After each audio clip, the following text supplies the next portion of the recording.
ISI এজেণ্টক গ্ৰেপ্তাৰ কৰা হৈছে এজন নহয় দুজন ISI এজেণ্টক গ্ৰেপ্তাৰ কৰা হৈছে সুবুৰীয়া ৰাজ্য পশ্চিম বংগত আৰু পশ্চিম বংগৰ STFৰ এক বৃহৎ সফলতা বুলি ক'ব লাগিব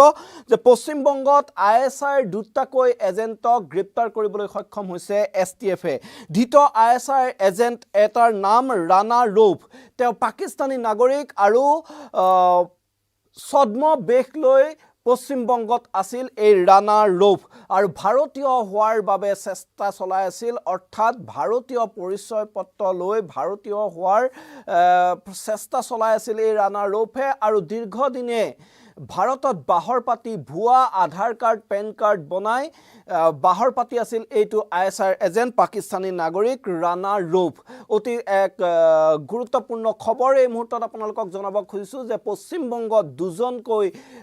ISIৰ এজেণ্টক গ্ৰেপ্তাৰ কৰা হৈছে ধৃত এটা এজেণ্টৰ নাম ৰাণা ৰৌফ উত্তৰ 24 পৰগনাৰ পৰা এই পাকিস্তানীটো গ্ৰেপ্তাৰ কৰিবলৈ সক্ষম হৈছে STFে উত্তৰ 24 পৰগনাৰ পৰা পাকিস্তানী এজেণ্টক গ্ৰেপ্তাৰ কৰিছে ৰাণা ৰৌফৰ স্বীকাৰোক্তিৰ ভিত্তিতে আন এটা সহযোগীকো গ্ৰেপ্তাৰ কৰিবলৈ সক্ষম হৈছে ৰাণা ৰৌফৰ স্বীকাৰোক্তিৰ ভিত্তিত আনটো সহযোগীক গ্ৰেপ্তাৰ কৰিছে কলকাতাৰ তপসিয়াৰ পৰা গ্ৰেপ্তাৰ কৰা হৈছে সহযোগী মহম্মদ ইজাজক ৰাণা ৰৌফ আৰু মহম্মদ ইজাজ দুটা পাকিস্তানী এজেণ্ট ISIৰ এজেণ্টক গ্ৰেপ্তাৰ কৰিবলৈ সক্ষম হৈছে পশ্চিম বংগৰ স্পেচিয়েল টাস্ক ফোৰ্ছে এই মুহূৰ্তত মই মৃদুপৱন গোস্বামীয়ে নিউজ 18 অসম নৰ্থ ইষ্টৰ ডিজিটেল লাইভলৈ স্বাগতম জনাইছো অতিকে গুৰুত্বপূৰ্ণ খবৰ যে পশ্চিম বংগত দুটাকৈ ISIৰ এজেণ্টক গ্ৰেপ্তাৰ কৰিবলৈ সক্ষম হৈছে প্ৰথমে দ্বিত ISI এজেণ্ট যোনটো আছিল সেইটোৰ নাম ৰাণা ৰৌফ নামৰ এই পাকিস্তানী এজেণ্টক গ্ৰেপ্তাৰ কৰিছিল আৰু সেই ৰাণা ৰৌফৰ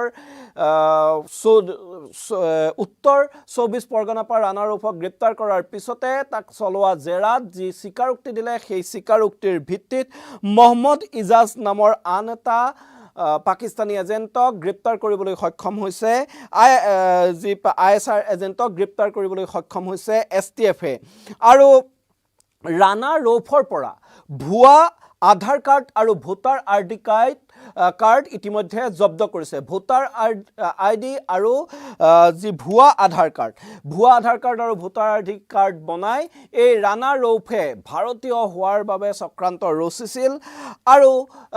হেউতে তথ্য অনুসৰি নেপাল সীমান্তৰে ভাৰতত প্ৰৱেশ কৰিছিল এই ৰাণা ৰৌফ বোলা ISI এজেণ্টটো আৰু কিছুদিন পূৰ্বে হামিম নামৰ এটা ISI এজেণ্টক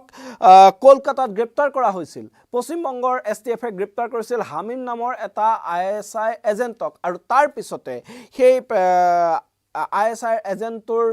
স্বীকাৰোক্তিৰ ভিত্তিতে পুনৰ অভিযান চলাই দুটাকৈ ISIৰ এজেণ্টক গ্ৰেপ্তাৰ কৰিবলৈ সক্ষম হৈছে এই ৰাণা ৰৌফ বোলা যিটো পাকিস্তানী নাগৰিক এই ৰাণা ৰৌফ ISIৰ এজেণ্ট বুলি কোৱা হৈছে এই ৰাণা ৰৌফ নেপাল সীমান্তৰে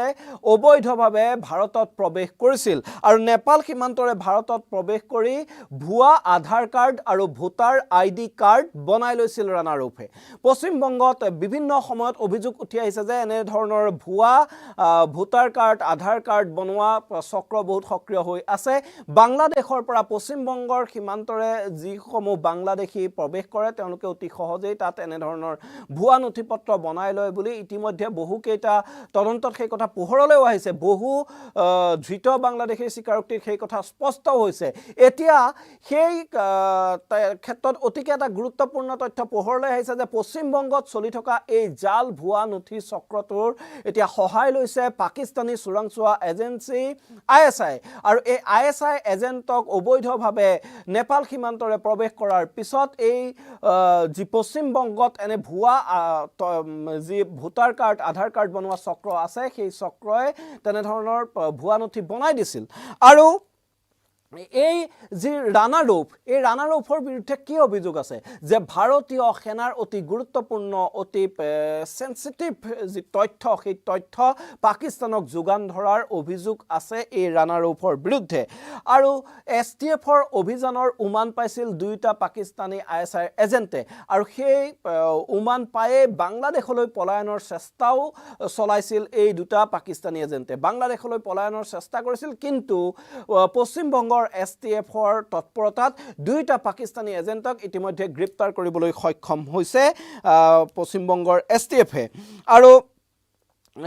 ভাৰতীয় পৰিচয়পত্ৰ লাভ কৰিবলৈ আৰু কলকাতাত ৱাহাব নাম ব্যৱহাৰ কৰিছিল এই ৰাণা ৰৌফ নামৰ যিটো ISI এজেণ্টে পৰিচয় সলনি কৰে নাম সলনি কৰে এনে ISI এজেণ্টে যিকোনো প্ৰকাৰে যদি ভাৰতত প্ৰৱেশ কৰিব পাৰে তাৰ পিছত তেওঁলোকে বিভিন্ন ধৰণৰ ছদ্মন বেশ ধাৰণ কৰি ইয়াত তেওঁলোকে থাকে আৰু অতি গুৰুত্বপূৰ্ণ তথ্য পাকিস্তানলৈ সৰবৰাহ কৰে বিভিন্ন সময়ত এনে পাকিস্তানী ISI এজেণ্ট জালত পৰিছে পুনৰ এই দুটা পাকিস্তানী এজেণ্ট জালত পৰা ঘটনাই এতিয়া উদ্বেগ বৃদ্ধি কৰিছে যে কেনেদৰে অতি সহজেই নেপাল সীমান্তৰে ভাৰতত প্ৰৱেশ কৰি পশ্চিম বংগত এই যি জাল নথি বনোৱা চক্ৰ আছে এই নথি বনোৱা চক্ৰসমূহৰ সহায়ত তেওঁলোকে ভুৱা নথি ৰাতিটোৰ ভিতৰতে বনাই ল'বলৈ সক্ষম হয় আমি বিভিন্ন সময়ত বাংলাদেশীক যেতিয়া আটক কৰা হয় বাংলাদেশীক যেতিয়া গ্ৰেপ্তাৰ কৰা হয় তেতিয়া বাংলাদেশীৰ স্বীকাৰোক্তিতে পশ্চিম বংগত এনে ভুৱা নথি বনাই লোৱাৰ কথা তেওঁলোকে স্বীকাৰ কৰে আৰু এতিয়া সেই যি ভুৱা নথি বনোৱা চক্ৰবোৰ আছে এই চক্ৰবোৰে ভাৰত বিৰোধী এনে ধৰণৰ কামত নিয়োজিত হৈ আছে ভাৰতৰ শত্ৰুহঁতক এনে অবৈধ নথি বনাই ভাৰতত থকাৰ সুবিধা কৰি দিছে আৰু এনে চক্ৰবোৰৰ সহায়তে এতিয়া এই যি ভাৰত বিৰোধী চক্ৰ আছে তা ভাৰততে থাকি তেনে ধৰণৰ কাৰ্যকলাপ চলাই যাবলৈ সক্ষম হৈছে কিন্তু এই ক্ষেত্ৰত যি STFৰ যি তৎপৰতা সেই তৎপৰতা নিশ্চয় শলাগ ল'ব লাগিব এনে ধৰণৰ আমাৰ দেশৰ যিসমূহ নিৰাপত্তা সংস্থা আছে তেওঁলোকেও প্ৰতিনিয়ত হস্তম হৈ থাকে এনে যি চোৰাংচোৱা থাকে দেশ বিৰোধী শক্তি থাকে সেইসকলক প্ৰতিহত কৰাৰ বাবে আৰু তেনে এক অভিযানতে এই অতি কম দিনৰ ভিতৰত তিনিটাকৈ ISI এজেণ্টক গ্ৰেপ্তাৰ কৰিবলৈ সক্ষম হৈছে মই কৈছোঁ এই যে ISI এজেণ্ট হামিম বোলা এটা ISI এজেণ্টক কেইদিনমান পূৰ্বে গ্ৰেপ্তাৰ কৰা হৈছিল আৰু এই হামিমক গ্ৰেপ্তাৰৰ পিছতেই পুনৰ এই দুটা ISI এজেণ্টক গ্ৰেপ্তাৰ কৰিবলৈ সক্ষম হৈছে পশ্চিম বংগৰ STFে আমাৰ ওচৰত কিছু দৃশ্যাংশ আছে সেই দৃশ্যাংশ দেখুৱাই ল'বলৈ চেষ্টা কৰিম যে এইটোৱে সেই ৰাণা ৰৌফ এই ৰাণা ৰৌফক এনেদৰে গ্ৰেপ্তাৰ কৰি লৈ যোৱা হৈছে পশ্চিম বংগৰ STFে ৰাণা ৰৌফক গ্ৰেপ্তাৰ কৰি লৈ গৈছে আৰু এই ৰাণা ৰৌফৰ স্বীকাৰোক্তিৰ ভিত্তিতে আনটো সহযোগী মহম্মদ ইজাজক গ্ৰেপ্তাৰ কৰিবলৈ সক্ষম হৈছে STFে ভাৰতত অতি গোপনে অবৈধভাৱে প্ৰৱেশ কৰি পশ্চিম বংগত বাহৰ পাতি আছিল আৰু উত্তৰ 24 পৰগনাৰ পৰা গ্ৰেপ্তাৰ কৰা হৈছে উত্তৰ 24 পৰগনা সীমামূৰীয়া এই জিলাখনত থাকি তাত নকল যি নথি আছিল সেই এই নকল নথি উলিয়াই লৈছিল আৰু এই নকল নথি উলিয়াই লৈ পেলাই তেওঁ ভাৰতীয় পৰিচয় পত্ৰ উলিয়াবলৈ চেষ্টা কৰিছিল আৰু তাৰ পিছতেই এই যি ISI এজেণ্টগিটা আছিল সেই ISI এজেণ্টগিটা তথ্য লাভ কৰাৰ পিছতে অতি তৎপৰতাৰে পশ্চিম বংগৰ STFে গ্ৰেপ্তাৰ কৰিবলৈ সক্ষম হৈছে আৰু ইতিমধ্যে এই যি দুটা ধৃত ISI এজেণ্ট আছে সেইগিটাক জেৰা অব্যাহত ৰাখিছে পশ্চিম বংগ আৰক্ষী হয়তো পশ্চিম বংগ আৰক্ষীৰ জেৰাত আৰু বহু তথ্য পোহৰলৈ অহাৰ সম্ভাৱনা আছে আৰু এই পশ্চিম বংগ আৰক্ষীয়ে জেৰা চলোৱাৰ অন্তত হয়তো বহু তথ্য এতিয়া পোহৰলৈ আহিব যে এই ভাৰত বিৰোধী চক্ৰটোত আন কোন আৰু এনেকুৱা এজেণ্ট জড়িত আছে নেকি এই মুহূৰ্তত মই মৃদু পৱনে বিদায় মাগিছোঁ ধন্যবাদ জনাইছোঁ